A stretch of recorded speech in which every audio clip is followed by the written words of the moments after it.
And apostles here, in verse 4, as well as in verse 14, apostles here does not mean that Barnabas is sort of up there with the 12 and Paul. That's not what it's teaching here. The word apostle with a capital A as a technical term only applies to the 12 and Paul. But as a non-technical term, the word apostle simply means a sent one.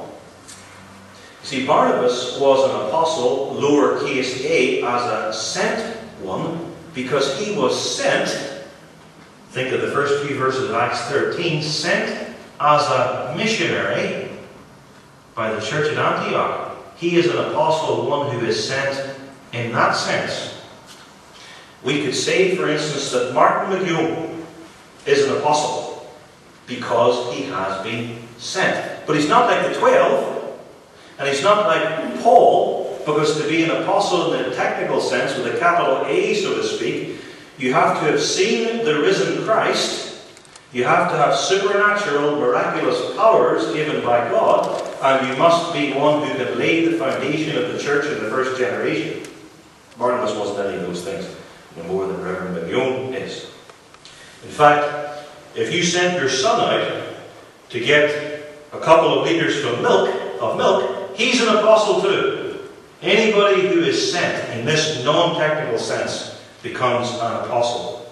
And it's very like another Greek word, diakonos, from which we get deacon. A deacon with a capital D is someone, especially who collects and gives alms to the poor in the congregation. That's the office of deacon, capital D. Well, Jesus Christ calls himself a deacon or a diakonos because the word simply means a servant, a minister, a helper. See? So all Christians are deacons in the sense of helpers, servants. If you get someone in to clean your house, they're a deacon.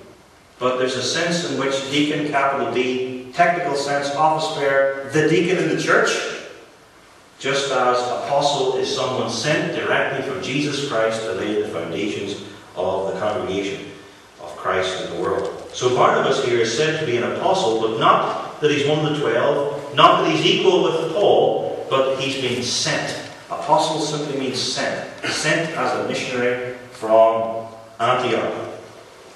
So the first stage in opposition in Iconium is, verse 2, making the people think ill of the two missionaries, saying lies about them, spreading slanderous talk. Then verse 5, there was an assault, a violent attempt by Jews stirred up by the Gentiles with their rulers to abuse Paul and Barnabas and stone them. Now it's moved beyond words. Now they're planning to stone them to death. It's getting worse. But apparently, as verse 6 says, in his providence God makes them aware of it, and they flee. Previously they had been booted out of town at Antioch. Now, knowing they're about to be stoned if they stay any longer, they take to their heels and run out of town, because this time they're not going to be kicked out of town, they're going to be stoned to death. And then, fleeing out of the town, verses 6 and 7 says, God uses it to spread the gospel elsewhere. And then we come to the fourth recorded persecution of Paul and Barnabas on their first missionary journey, and this is at Lystra. And again, it's in two parts. You remember from this morning that there was a man lame from his mother's womb.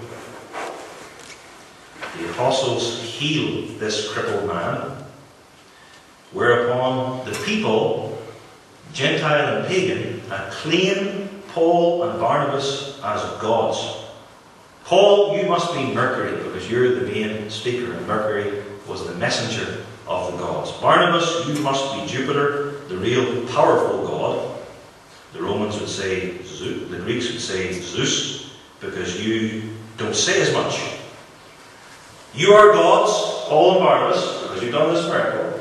And being gods, we're going to put garlands, drape them over your shoulders, and we're going to bring in the oxen and sacrifice to you. Now just stay there for a wee while, and we'll bring in the oxen and offer them as sacrifices to Jupiter and Mercury. The Apostle Paul and the prophet Barnabas are appalled. They rip their clothes open in disgust and anger. They remonstrate with the people. We're just men like you, with like passions. We tell you, you must turn from all these foolish, vain myths about pagan gods and worship the God who made heaven and earth and the sea and everything is in it. The God who sends us the seasons and gives us food, serve Him. And they only just managed to stop the people from slitting the throat of those oxen, cutting them into bits, and offering them up as burnt offerings upon an altar. This was part of their sufferings, to be treated almost as gods here. And I would doubt if this particular form of persecution will ever befall Reverend McGeown in his labours in Limerick. It will probably take a different shape. A few verses down, though, these same people, in 1 minute, are going to offer a sacrifice to Paul as the messenger of the gods, Mercury. A few verses later, they're stoning him to death. What a reversal. 1 minute, Paul is a god, and the next minute he's not fit to live in the earth, and they're chucking big stones and bouncing them off his body and his head. This is a prime instance of a fickle, unbelieving crowd. And the best example of this in the Gospel accounts is Hosanna to the Son of David on Sunday, which on Friday became Crucify Him, Crucify Him. Which gives us another reason why the minister must not be a man-pleaser. These people, 1 minute, they think too much of Paul as if he were a god, and the next minute, kill him. This stoning would have killed Paul so that he would have died, but God somehow preserved him by a miracle. And then Paul stands up, apparently unhurt, and my guess would be that he mightn't have even had a bruise on him. As if he were completely untouched, like the three friends coming out of the fiery furnace, not even smelling the smoke. Daniel chapter 3. Now from all of this, and I've given you 4 instances, you can easily see the progression in the persecution. The first instance, there's just one opponent, bar Jesus. And then the next 3 involve many enemies. In these 3, first of all, Paul and Barnabas are banished. Get out of town.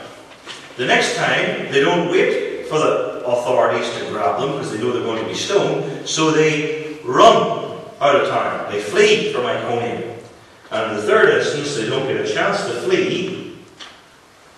Paul is caught and is stoned to death, but for God's protection at Lystra.